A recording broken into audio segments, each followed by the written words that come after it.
Hello everyone, my name is Yabi and I am the host for tonight's program. And I hope everyone is fine and safe and not walking or roaming around outside. So now I always remember to wash your hands and don't touch here and there, especially your face, and most importantly, stay at home. So we are now doing this series of program because JPO think this will be able to help in uplifting the spirit of everyone in this long period of lockdown. So please help us do the polling, and if you have any questions to ask, please type them in the Q&A below. So JPO are indeed very honored to be able to invite Dr. Ning Lee as our special guest for tonight. So Dr. Ning Lee grew up in Singapore and he started playing violin at the age of 4 under Masako Suzuki White, then successively under Maestro Yap Ling and Alexander Subtel. He went to UK to study medicine at King's College London at the age of 18 in year 2009 and have worked as a National Health Service doctor since graduating in 2014. And is currently a specialty registrar in training as an ophthalmologist, which is an eye surgeon. He had performed and led many ensembles, including JPO.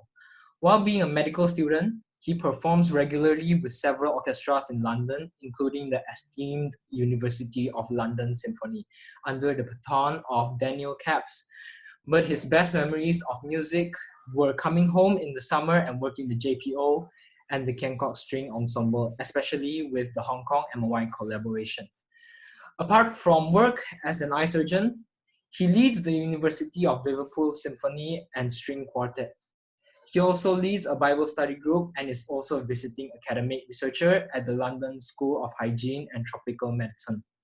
So Dr. Channing, before I start the interview, could you tell us something about the music you just shared? So this was a recording of Brandenburg's Concerto No. 4 by the Freiburg Baroque Orchestra, which is a Baroque orchestra based in Freiburg, Germany. I think the soloist is Gottfried von der Goltz. I did want to share a recording of ourselves, but I couldn't find something of good enough quality in time. And then sadly, because of the lockdown, our quartet was not able to record something in time. My quartet members are actually down with COVID, so I've been trying to keep up with them and make sure they're okay as well. So would like to tell us about your training as a doctor. Do you think music helped you in this? Absolutely. So as you said, it's been over 10 years now since I left the UK to read medicine. And at the time I was thinking about whether to do music, medicine, or actually English journalism. But I felt that medicine was probably the best means of reaching out to the most people and to being of most service to most people. But music has played an important role in all of this throughout all the years I've been a physician and as a medical student. I feel that music has tied everything together. It has provided me solace, comfort, but also stimulation at times when things start to go rough and things often become very difficult in medical practice. With the patients that you see, with the conditions that you treat, with complications that happen with your treatment. And music has always been a great solace for me. But further to that, music has the power to stimulate us, I think, stimulate our minds to want to know, to learn more, and to see more or interpret the world around us in a way that science doesn't really fully capture.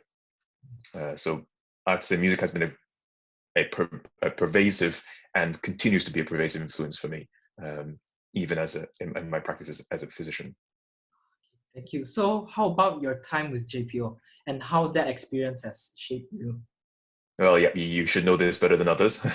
I've seen you grow up in JPO, and I really have such fond memories of those days that we performed together in Kudat, in Hong Kong. Yeah, it was really good. More than just being a good time, it was it was a shaping time for all of us. All of us were, I played with JPO when I was 16, and then carried on over the years into my early 20s. And the feeling that I remember of making music with people who felt passionate about music was really, really different. Sometimes the orchestra I experience here in the UK. Something happens when you play in professional orchestras here in the UK. I think people still enjoy the music, but it becomes a bit of work. And the more you work at something and you become very, very, very good at it, sometimes I feel people lose a bit of that early passion. Yeah. And so they were fantastic musicians, great technique, really, well-made music.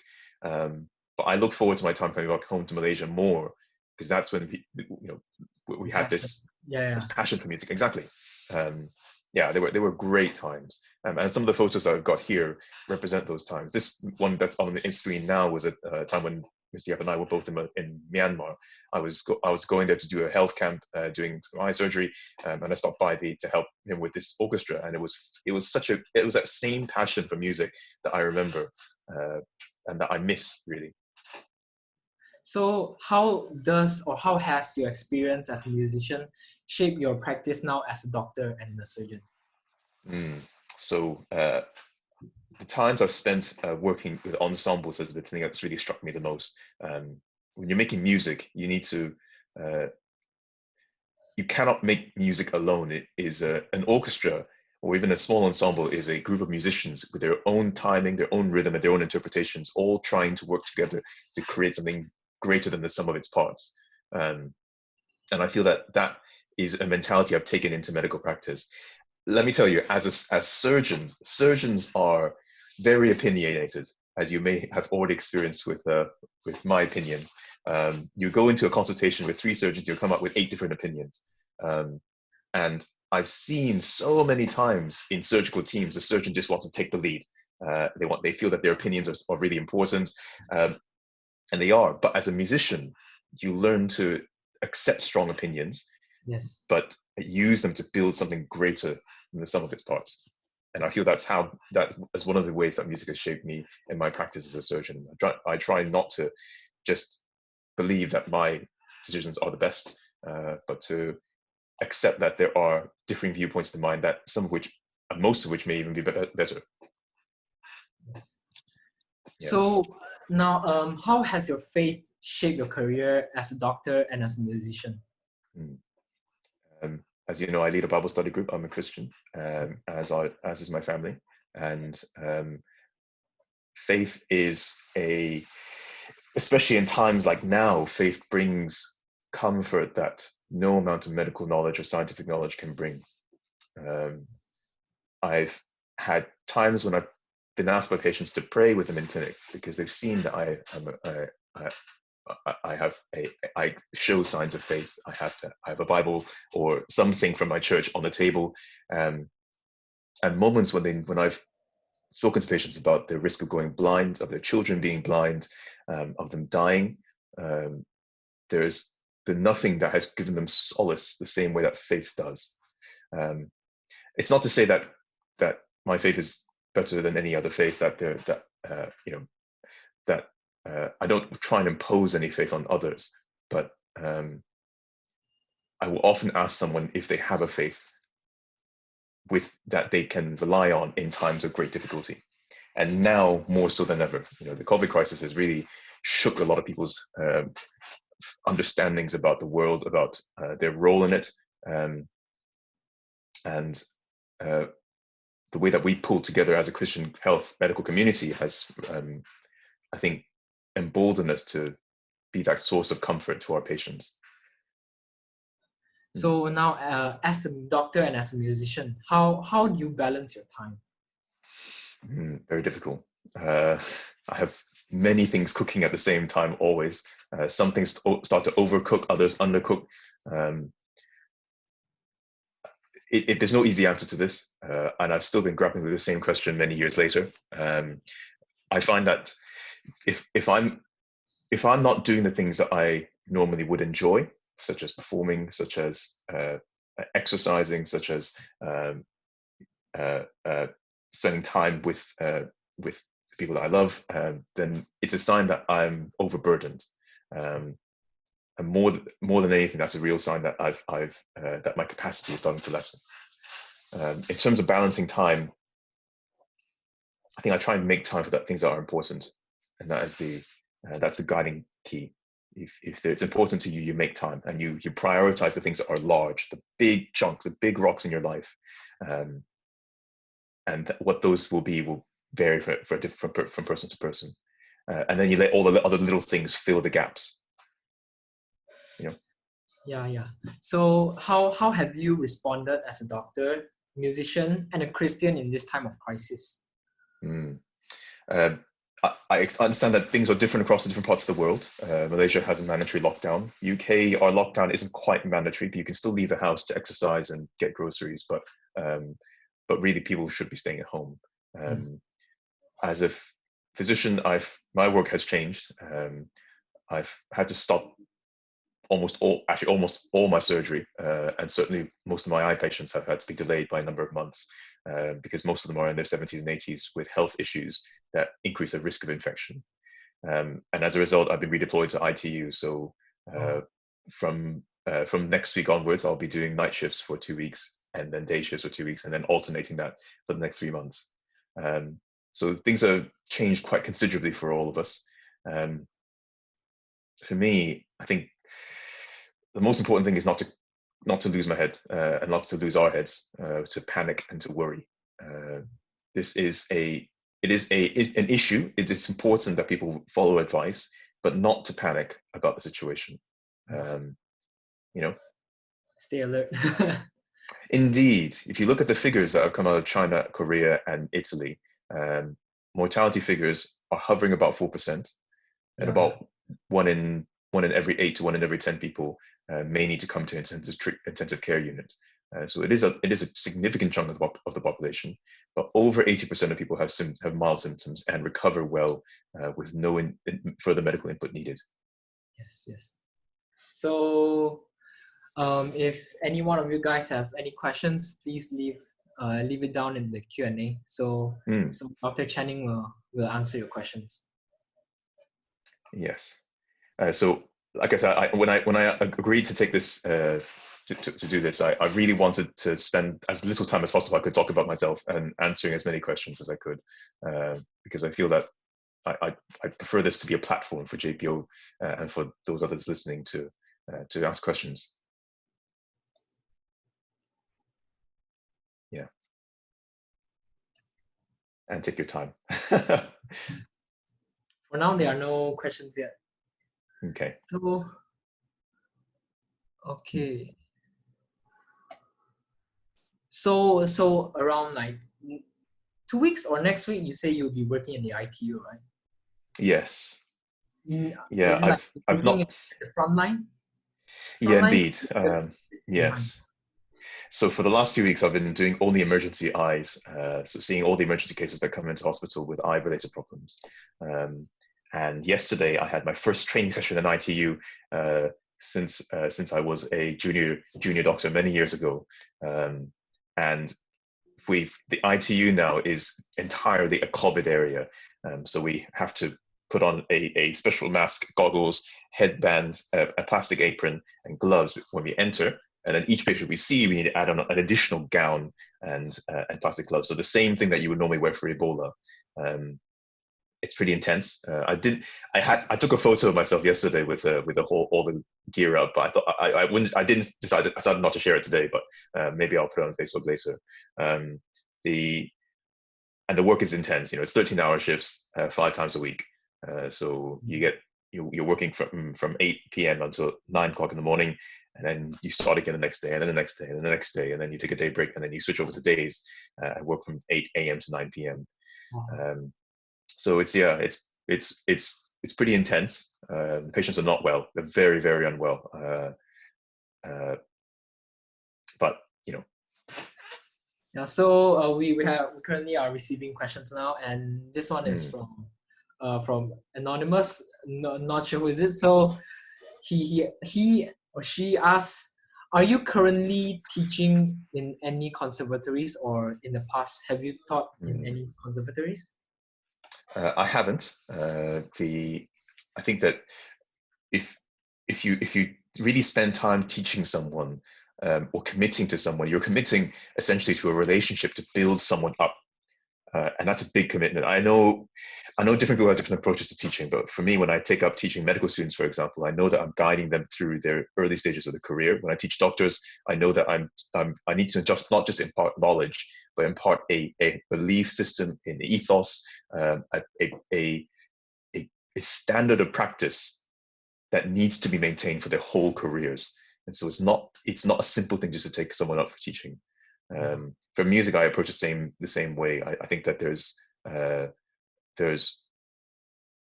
more than just technique to be taught, and that kind of relationship takes time to build up. I've just not been able to find that kind of time in medical practice.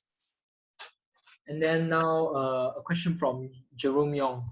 So how to improve our own immune system besides taking the supplement? So you've got to stay healthy in all regards. Doesn't just mean vitamin supplements. It means eating at the right times, getting plenty of sleep. Adults need 7 to 9 hours on average. All elderly people slightly less. Exercising and maintaining a healthy body weight. And then just having regular healthy habits, hygiene habits. That means hand washing after touching. It means discipline about touching your face, touching door handles, touching out things around you, and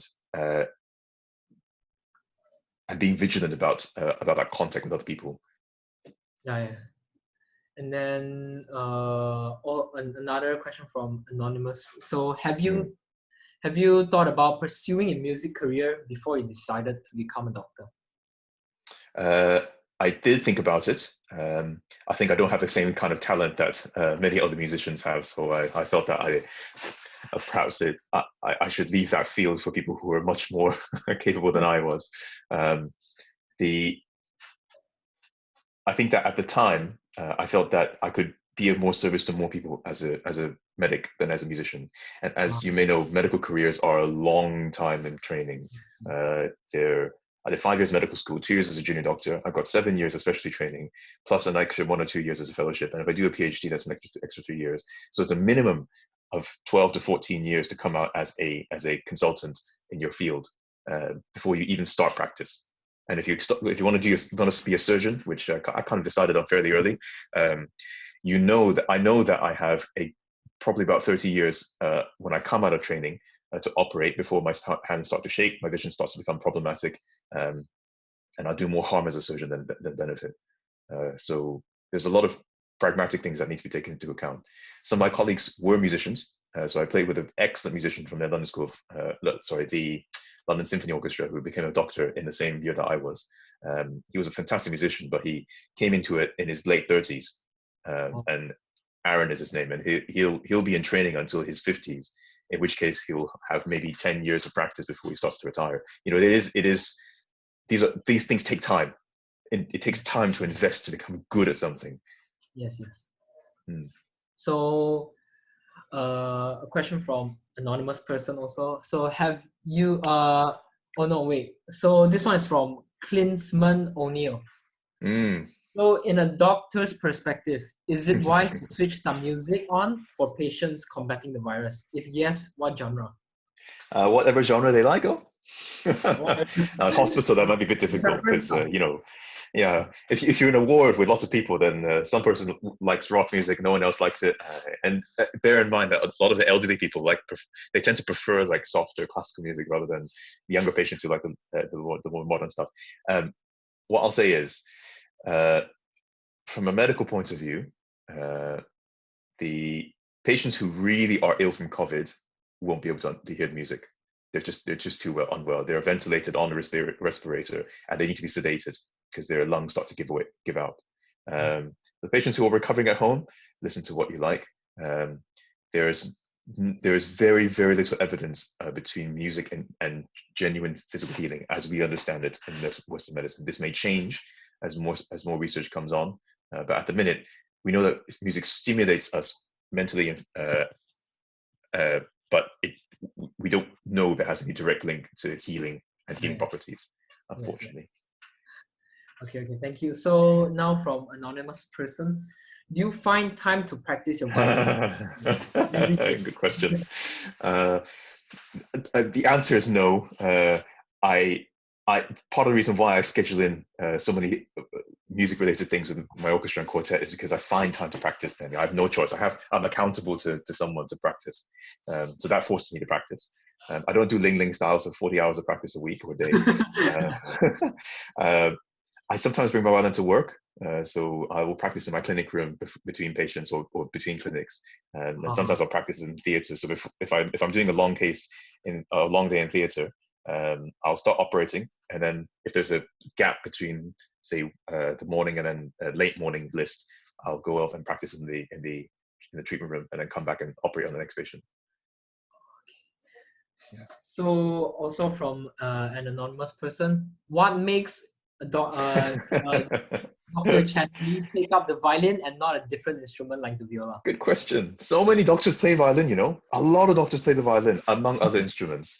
But a lot of them do play violin. I think this one I have to redirect to my mother, as you already know, Jessica Liu. Yes, she's the best one to ask about this. Why violin, not piano? I think I've asked my mother this a few times. Maybe you just like the sound of it. Don't know. So but I will say, chose your instrument. Yeah, so my mom chose the instrument for me. But I'm glad she did, because as you know, playing the cello, these are funny, awkward positions. Yes, And yes. for these things, I feel you need to start young to get comfortable with that position of playing the cello, playing the violin, playing viola. Yes. Piano and guitar are more natural positions, and I think they can be picked up a little bit later, maybe. Yeah. I'm going to get a lot of flack about this. This is from a violinist perspective. Okay, this is not to say that violin's better than any of these others. So also from anonymous attendee, so do you encourage a working adult to learn music starting from zero, and what instrument is that? As I said before, piano and guitar are natural choices for a lot of people because they're in positions that are comfortable to us already and positions that we use in adult life. I would encourage adults, if you're keen to start any instrument, to start any instrument. There is no right or wrong with this, but committing to it is the big problem.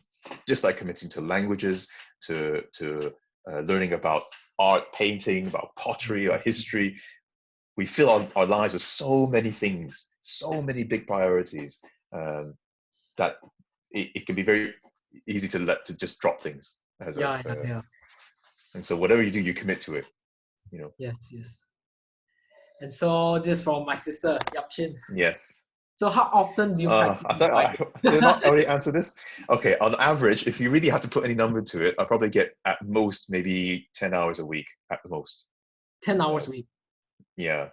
So it's not good. It's not good enough to develop technique. It's enough to maintain technique, but it's not good enough to get better, unfortunately.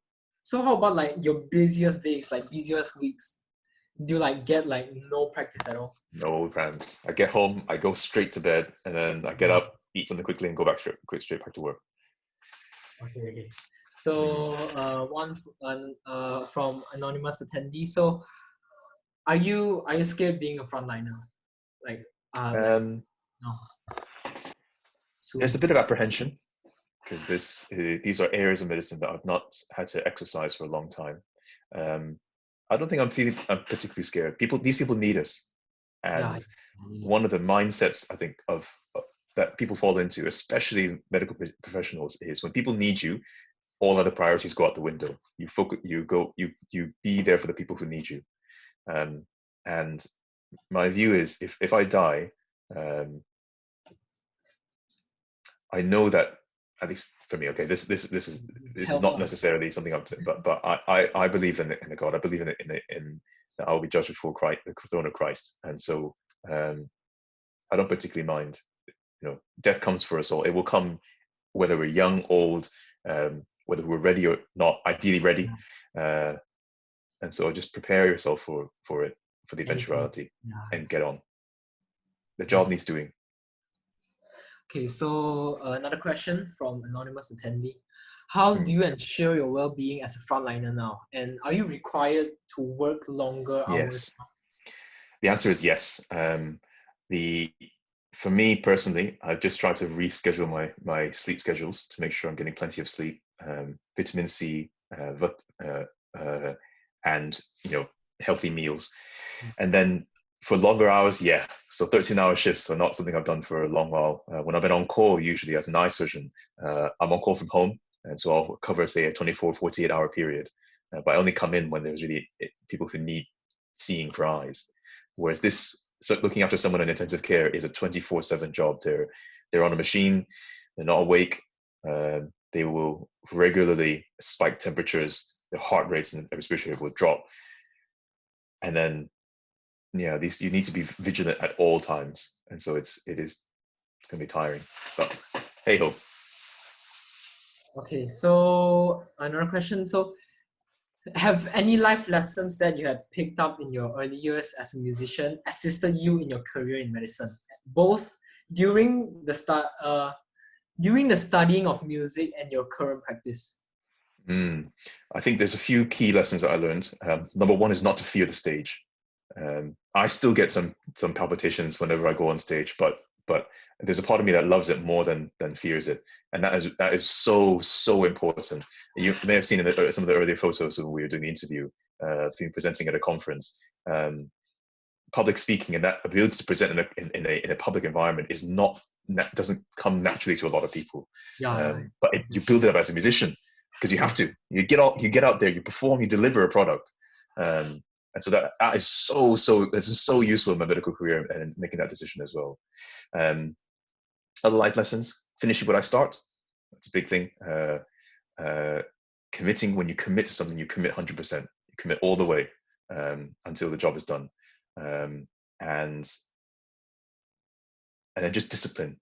I feel that one of the great things I feel about the JPO program at the minute about outreach is that it instills in you a core set of skills that are transferable.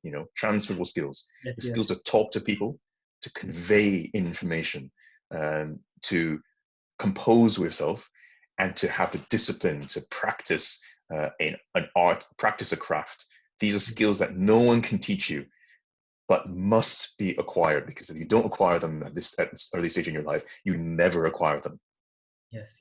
So this is what music establishes for you, and it will aid you whatever field you go into. And at this stage in my career now, when I'm looking to join my colleagues as consultants, many of them, when I tell them or share with them what I do, will look at me with a face of regret and say, I wish I never let my instrument go, because I really miss playing instruments. I really regret that I don't have the skill for it now. And you're like, well, it's never too late. Yes. It helps if you've started early. Yeah. So next question now is from Stefan Kencock, the cellist. Yes, hello. So, good question. Yeah, not really a music related question. So when are you coming back to Malaysia next? We need to catch up, I know. Good question. So the flights are all down for the minute. I was planning to come back in October I was going to present at a conference in Singapore and then go off to Myanmar to do some surgery. But I was planning to stop in Malaysia at the same time. Hopefully October can still work. We're still working on the premise that by October things will have relaxed. But this is a ever-evolving situation. Yeah. So this is from Jay Lee. So there's so much information out there. What are some credible sites for current pandemic? Yes, so I was looking at this just now. The WHO sites, of course, fantastic. They've been publishing a website widget with all the most recent publications regarding COVID-19. These are a bit medically. They may need a bit of medical translation to understand them. In terms of general things, I think the CDC website on information for COVID is particularly good. It really explains it quite well. The pathogenesis of the infection and how it's treated. I've got a few here from Public Health England, which are also very good. These, of course, have a slant towards US and UK public health, but they explain the COVID infection course and the reason for isolation in a broad scope. And then finally, I would always look to your local government resources. They should be up to date. And that's how the government is making their decisions about where people go and what rules apply. Yes. Okay, so in your opinion, how music can heal or help your patients? Is that the one? I've not got that. I got a retype. Any life lessons picked up? Yeah. As a musician, yeah. Just now I asked already during the Oh, studying right. phase, Okay. current practice. Yeah. Okay. We've answered that, have we? Or do you want me to answer that again? I guess okay to answer again. Uh, yeah. So the skills of discipline, of transferable skills, of talking to people, of public presentation, teamwork, I suppose, is the other one. The working as a team, whether it's music or sport, is there's certain dynamics that you need to pick up I and see. learn to deal with. People are. I've all the places I've worked at, all the institutions I've worked at. It's never the job or the place. It's the people who do that job. Um, and one of those key skills you must learn is how to work with people of different personalities, especially personalities that are Yeah. different to yours and that you really find like really frustrating, um, to advance something forward.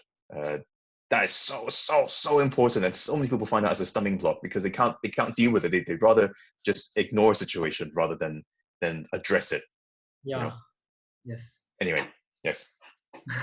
So Okay. for going to the next. So in your opinion, how can music heal or help patients? Okay. This is partly a surgeon's opinion. Okay. One of the ways music can help patients is that it helps the surgeon relax when he's operating. So that's that's my first response. So that's a bit of a joke, but I cannot operate without music going in the background, some kind of classical music, and it drives my nursing staff up the wall because they'd rather have songs from the 70s or modern pop music. So from a purely surgical point of view, I think it helps me heal my patients because it helps me operate better. From a patient's point of view, um, there there's a great book by I think it's either by Daniel Kahneman or Oliver Sacks that explores the way that music stimulates the temporal cortex and frontal lobe of our brains. The music can envision it gives us a picture in our minds of a vision that we cannot see in front of our eyes, that we can't see, smell, or touch, but which we can hear and imagine, um, and can dredge up emotions and memories uh, that are ephemeral. They can't be parsed into language. The same way that love can't be explained by simple English. Um, and so I feel that the way that music stimulates the mind is a way to reach out to patients. And the biggest patient group I found that to be useful for is in dementia, patients with Alzheimer's or Lewy body dementia. Um, I will never forget the picture of a Parkinson's patient who could hardly walk. They were so stiff because their legs were just frozen up from Parkinson's. You sit them in front of a piano and he could play a sonata. Wow. It's amazing, and because it activates a different part of our brain, you see. And so I feel that music is underrepresented in this area of senile dementia and degeneration. Yeah. Yes. So actually, Mm. during the operation, is there music playing or there's completely no Yes. music? There is Now, music. for me, most of my operations are done with the patient awake. So I kind of have to be like, oh, Mrs. Smith or Mrs. Jones, what kind of music do you like? I like to play music when I'm operating. So what music would you like to hear? And then I'll do half and half of music they like and the music I like. But if a patient's asleep for the operation, say I'm doing a cataract with the patient asleep, or we're doing a joint operation with the NT where the patient has to be asleep because it's going to be an hour or two. Or I put all music that I enjoy. Okay. Okay. So what difficulties have you faced during your medical studies? A few. Self-directed learning is a big one. No one's going to hold your hand when you're doing medicine, and no one can teach you how to be a good doctor. You have to feel it, experience it, see examples of good and bad practice, to cobble together a vision of how you want your practice to be. And there's no right or wrong answer for this, but there are certain personalities and ways of practice that are more right than others. One of the big areas of difficulties I found was in subspecialties that I didn't like. I knew I liked eyes early on. I knew I really enjoyed treating general health problems like heart attacks and respiratory problems, but I knew I didn't want to be a obstetrician or gynecologist. I didn't want to deliver babies. I knew that I didn't. Yeah. Well, I enjoy talking to children, but I knew I didn't want to treat pediatric problems. But you have to do some of those rotations in medical school, and I found that really difficult to Wow. To just Oh, do the exam and just get it done, and then not have to. No, okay. get to a certain standard. There's things that you're better at, things that you know that you're leaning towards that more so, especially certain specialties more so than others. Yes. Hmm. So this is from Jessica Josley. Being a doctor has less time to practice, right? So what Hmm. motivates and inspired you to continue music? This is a half and half. There's a cognitive side and an emotional side. I know when I've not performed enough or done enough music because I just get really sad. People can tell that I'm not my normal self. Yes. So exactly, and then I pick up violin and I play with my quartet again, and then suddenly it's like it's just night and day. So I know that part of it is just me needing that music. But from a cognitive side point of view, um, there as a surgeon, I think that the skill that I get from performing and playing the violin helps me with my surgery. It makes my fingers a lot more dexterous. As a From a point of view of relaxation, of course, you can. It means that I don't have to think about the trial and cases of the day when I'm playing for that hour or two in orchestra. Um, and then musician personalities are very different as well, as you experience. And Yes. we've got quite a few musicians here as well, Stephen and others. Musicians think very differently to other people, and I find it very nice sometimes to just play with my quartet because they don't treat me like, oh, Dr. Lee, oh no, no, yeah, oh. They just treat me like some old some old bum who's just walked in from the street, and that's quite nice sometimes. Uh, Yeah. yeah, So what would be your favorite genre of music apart from classical music? um, I would say I listen to a lot of worship music as well. I prefer instrumental music, Mhm. the intricacies of instrumental music, and so I listen to a lot of sort of new age instrumental works, reimaginings of classical works, neoclassical works. Um, yeah, I've steadily also come to appreciate opera. I used to hate opera. I'm so sorry, but I used to really find opera very boring. But I've maybe as I'm getting older, I find it I quite enjoy certain renditions and certain ways that people interpret opera. Um, yeah, I can't say that I listen to that much music outside classical music and worship music. Maybe. Oh, sorry, I can't answer that.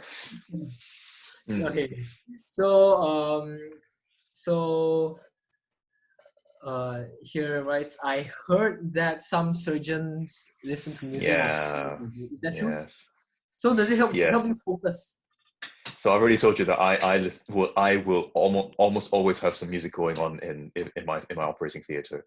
Um, some surgeons like to have complete silence. Others, a lot of surgeons will have their own playlists, and it does help us focus. So do Absolutely. you perform better with music or like, Yes, I oh, think I okay. do. Like my cases always go faster when I've got music going in the background, and the outcomes are just as good as when I've not got music. For when the towing going gets tough, a complication happens, I will switch the music off and focus entirely on. But Oh, having some music in the background, I find just helps me just to relax. get into the flow, Yeah. get through an operating list. So this is from JD. How will this current crisis impact on your future in mission field? For the minute, no missions are going ahead, of course, because of the COVID issue. Going forward, I think this is just a wake-up call for us to be aware uh, that for all our vaunted advances in medicine, infections are still a big problem and a looming problem, Yes. especially in light of increasing antibiotic resistance. Um, I think for me going forward, at least for the minute, it means that no mission projects will have to be curtailed. And it does mean in the future that we need to be more cautious about what or how we treat patients and how we bring our equipment across, to be more scrutinizing about it rather than just going ahead and doing what we want. Yeah. So how's the situation in Europe? Have the number of infected in London calmed down recently? Because I miss football from an anonymous. Not yet. Our peak, UK peak, is going to be 2 to 4 weeks. So by 4 weeks time, we should have passed the peak, provided people stay indoors. And then that should then calm down over the next 2 months. Unfortunately, no football's probably going to go ahead until July, at the minimum July. Oh. For the rest of Europe, Spain and Italy, of course, are still hotspots. Their numbers have started. I think the peak in numbers has already passed. So things are still rising, but on that latter end of the logarithmic scale. So I'm afraid that whoever you are, football will probably still be off the cards for another few months.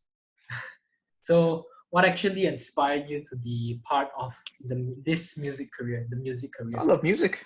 I love performing. I love teaching music. I love sharing music with the world. It is a language that transcends borders and languages. Granted, I didn't go down the full musical career, partly because I felt maybe my talents lied elsewhere, and partly because the life of a musician is not something to be taken lightly. It can be very difficult in this climate. When COVID hits, everything's shut down.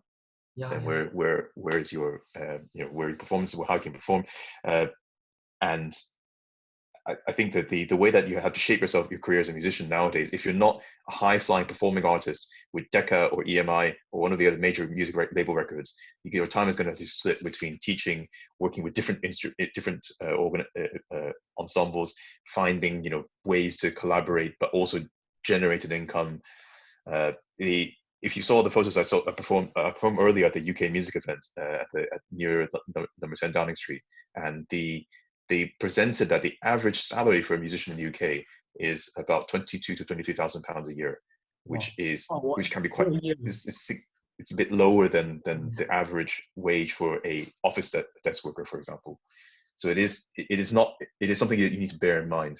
And also just sorry, I know we need to be quick here, but the cost of a musical training is for certain fields nowadays it seems so expensive. I don't know why it's so expensive, but it is. Royal College and Academy, the fees are so expensive, and I think, like, how do you justify these fees? How can you guarantee your graduates are going to earn this kind of fee to repay their student loans? Anyway, sorry, these are other views that I've held for a while, so let's not go into that now. Okay. So this from George Mui. Any tips for musical lover and how to appreciate classical music? Well, George, it sounds like you're already a music lover, so I think I'm just adding stuff that you may already know. But if you're new to music, as new to classical music especially, there are some essential albums that certain organizations release. So BBC releases an essentials, a classics every year or every few months, which I think is a great way to get into music. Be aware that there's different strands of music. So there's solo music, which a lot of people know about, but there's also ensembles, quartets, trios, orchestras, and they all have their own different flair and their own way of writing. And so be aware that these different genres, there's different ways of interpreting the music in the genres. I'd read around the music. For me as a musician, I didn't really used to read about the background behind pieces until I was sort of much later on. And it's fascinating how people come up with their creations. Tchaikovsky, for example, in his last symphony was written in his hospital bed. So you have these bells in the fourth movement that represent the sounds of the ECG machine as it was going off next to him. And so I feel that you need to appreciate the point of view of the composer, and then as the artists appreciate that there are different ways that people interpret different types of musical compositions, and then that will get you a better understanding about how to really listen to these pieces and to interpret them. Okay, so did you collaborate with any international classical musicians before? A few. So I, as I said, when I was in London, I performed with quite a few different orchestras. Many of those my contemporaries were at the Royal College and Academy, who've now gone on to perform with the BBC Symphony, London Symphony, and other chamber orchestras around the country. I performed with Vasily Petrenko of the Liverpool Symphony Orchestra, Liverpool Philharmonic, and in my time in London, I was on the baton of several conductors, and I think we got to do a concert with Michael Collins, who's an excellent clarinetist. A few musicians. I've never met Hilary Hahn, though I would want to. She is my violin idol. Of course, I can't wait for the tours to begin again because I want to go see two-set violin perform. Oh. Yeah. uh, yeah. Okay. So yeah, So just a few. yeah. This is from Miss Chow and Ching. Do you listen to music during studying? Yes, I've answered this question 3 times. Yes, always. My playlist at the minute. So I change my playlist every few weeks. My current playlist is mainly Baroque, with a bit of quartet because I'm working on Elgar's quartet at the minute, and so I've got a lot of Elgar on track. Okay, so about fake news, how do you deal with them, and what do you think we as a society should do to stop or at least lessen them? I would switch off all your news feeds on Facebook and social media. Number one, all of you who have social media feeds, you switch them off. Switch them off. Do not get your news from social media websites. Reputable sources is where you should get your news from, and that means sources that have references. Yeah, every bit of news you hear must be referenced to something. So switch off all your social media news outlets. Focus only on a few select ones with good quality reporting. The ones I recommend are BBC, of course, Reuters, New York Times is pretty good as well. Some of these will be subscription only, which is really annoying. But I think generally the subscriptions are relatively low cost. Okay, And be critical which websites you go to. Some websites are sponsored by government sources, so always look who has to benefit, who is to benefit from this news. Always think critically about what news sources you hear. yes.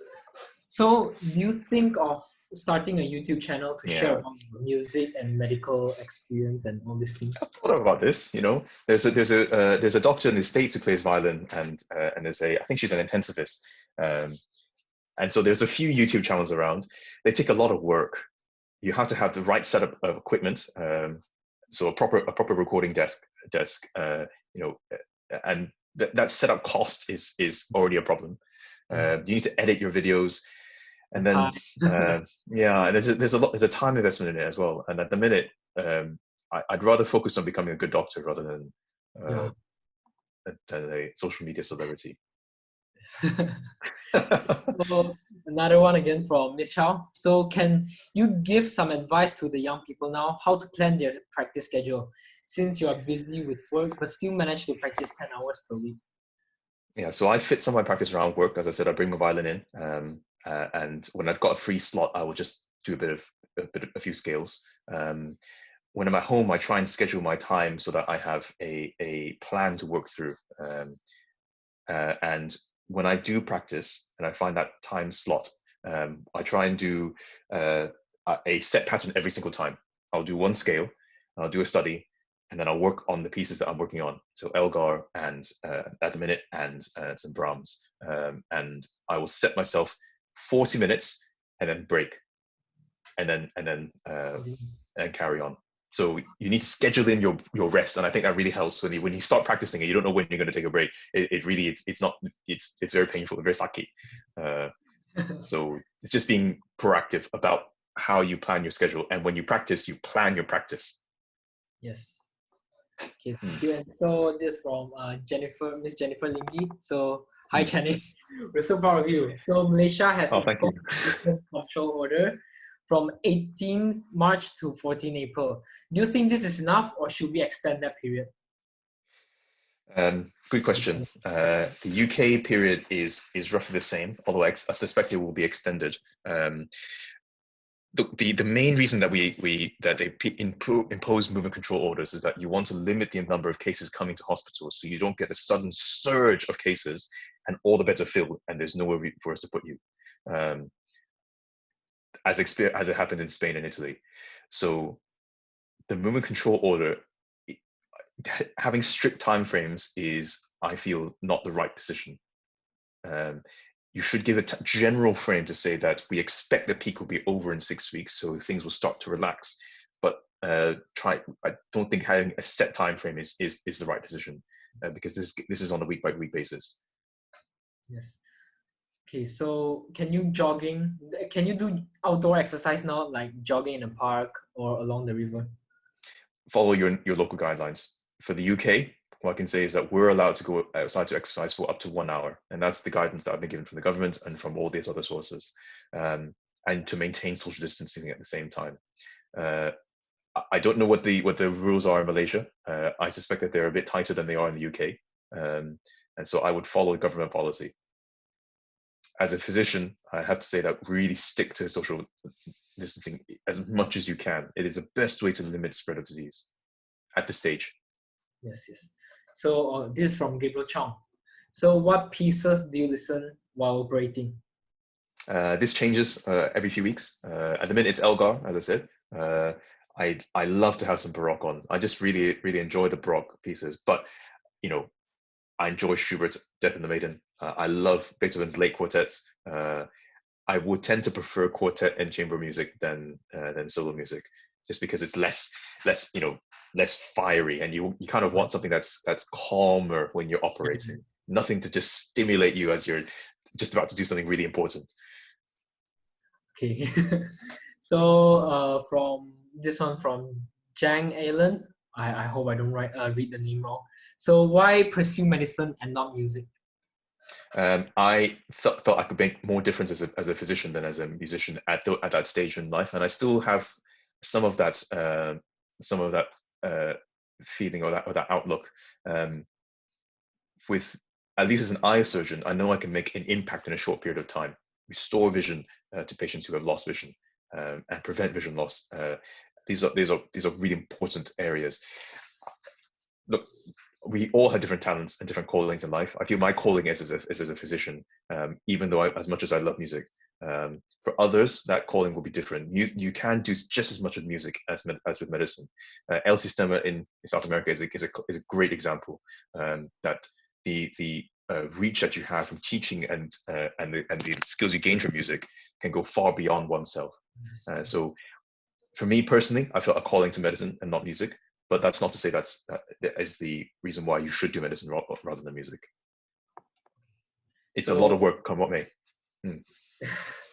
So this is from Shotaro. So Shotaro, yes. There is a psychologist in the hospital for corona patients and for medical staff. And how is the current quality of life of corona patients? I can see why he's asking this, because his wife is a psychologist.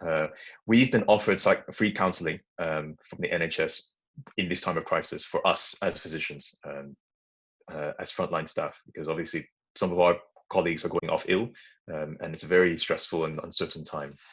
For corona patients, unfortunately, this is a difficult one, because if they need to be isolated. We're not allowing anyone to see corona patients, no relatives, unless the patient is dying. And in that case, they only allow one relative. So it's a very difficult time for the mental health.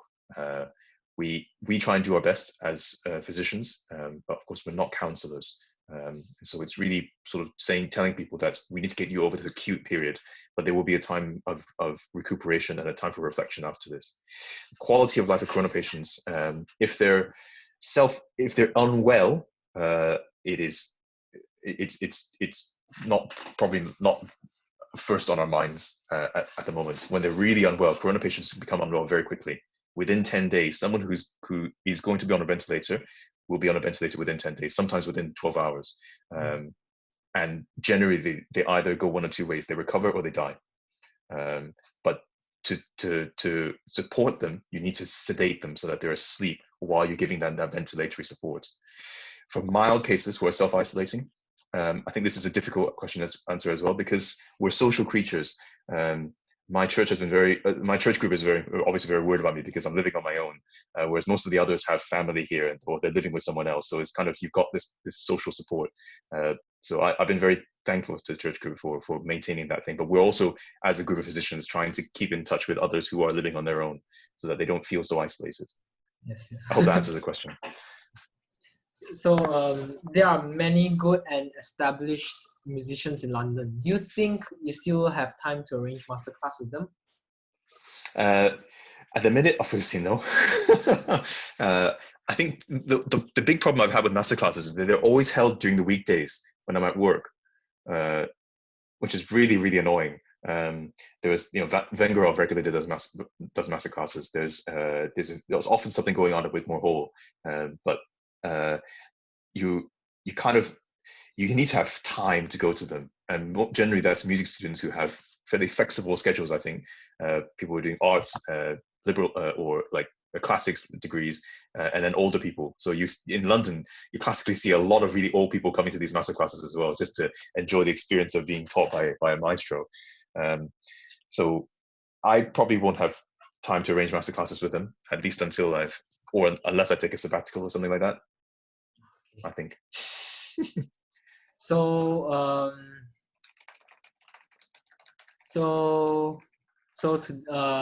for all the attendees, today's session is a bit long, so I hope that you all are all right with it, because the info are very helpful to all.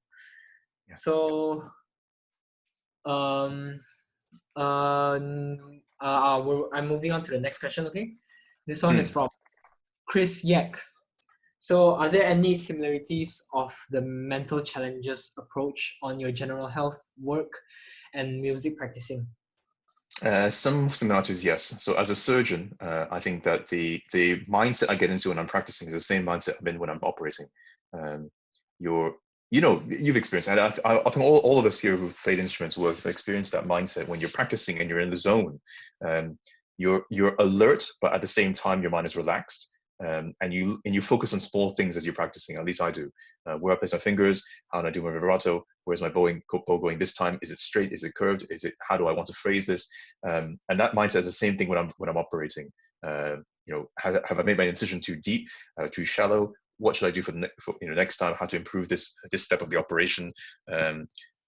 So I think that there are similarities of the skills that are required, but for healthcare, when you're approaching a patient, it is different. There's that process of diagnosis is much more cerebral than I think than we appreciate as performing musicians. Yeah. Okay, so how do you manage your practice routines and your work in balance? I think I've not answered this. I think this is just pre-planning, and and making sure that the essentials are covered. So if I have enough sleep, proper exercise, and a proper diet, I find that everything else fits in the gaps really, really well. But if my sleep is not well, I forget it. I almost get nothing done that day. It takes a lot more monumental effort to get something done when my basics are not there. Yeah. So do you have any advice how to practice music without your instrument? So people say to visualize. Visualization is almost as good as actual practicing. So visualizing how you want to phrase something, how you play this part, how you finger this part, how you'd move your body in response to this section of music. So visualization, I think, is an important aspect, not quite as good as practicing. And then I was taught by Subtel to do this sort of finger flexibility every day, where you just keep working on that flexibility of your digits. For violinists, flexibility is really, really important, so you don't feel stiff when you're playing, as with all instruments, I suppose. Will you be playing something for us tonight? Probably not tonight, sorry. It's getting a bit. I've got quite a bit of work to do, so I'm afraid not. But I will play something with you guys. I'll come back next time and play something. Okay. So do you think that classical music will last forever in this modern era? I think that this funding for classical music is becoming difficult. More arts councils are cutting their funding rather than increasing it. I think that classical music needs to change its outlook to continue to be relevant. We need to think about how we portray ourselves as musicians, how we portray music, and approach it not just as an esoteric artist, but rather as influencers, people who can set in those skills that last throughout life. Yeah. And how do you manage? Oh wait, okay. I'm gonna skip this one. Sorry. Yes. So we'll move on. So not a question, but just wishing you all the best with your upcoming service in the ICU, and that you'll stay safe in the midst of the crisis. Thank you so much. So will you encourage people to study psychological course? Psychology is about the mindset of people. I think that increasingly mental health issues and what they call personality disorders are becoming a big problem in our society nowadays, especially among the youth. Hence the rise in youth suicides, especially in certain parts of the world. I think if you study psychology, be aware that you're not studying it just to become an academic. Really apply it clinically. I think clinical psychology is where you should be aiming towards, to try and to help people, I suppose, develop themselves away from just dry books. Yes. So Okay. Yeah. Thank you. Thank you very much. So on behalf of JPO, we would like to thank you for dedicating your time and energy into this interview, despite the pandemic that is happening right now. And we would also like to thank everyone who has attended and supported this program. You guys have been great. So I hope you guys got the answer you wanted. And this broadcast will be on every night at the same time until the 14th of April. And tomorrow night, we will have a special guest from Korea who is a pianist. So please check for the link at our JPO Facebook page and stay tuned. For anyone interested to share any of our program, the interviews with your family and friends, it will be on our Facebook page, Jesselton Philharmonic Orchestra. So now Dr. Channing will lead the prayer to end tonight's program. So please pray in whatever faith you believe in for the COVID-19. Thank you. Heavenly Father, thank you for this opportunity for us to meet and share some of our experiences about music, and for us to really share time with each other in fellowship. Lord, thank you that we have this opportunity and these ways of communicating with each other in the times of isolation. Lord, I pray for all the patients who are unwell with COVID-19, those in hospital, those at home, and those looking after people who are unwell. Lord, I pray that that people get better, but also that we see this virus as a chance for us to grow together as a society, and to see it as an opportunity for us to grow together as a fellowship in groups and in communities. Lord, I pray for the health workers who are facing this crisis on the front line, especially in Italy and Spain, and for the continuing cases in Korea and China. Lord, I pray that you give them strength and courage to face the day. You give them compassion despite the number of patients coming in, to treat each one as their own. And give them rest and your protection, Lord. We know that your providence extends to all of us. That through your Son Jesus, that you are a source of strength, and that we can have faith and knowledge that you deliver on your promises, Lord. And I pray that those for all of us here at this time, that we will come out of this even stronger than before, stronger in faith, stronger in spirit, and stronger in body. I pray this in Jesus' name. Amen. Okay, thank you, everyone. Thank you.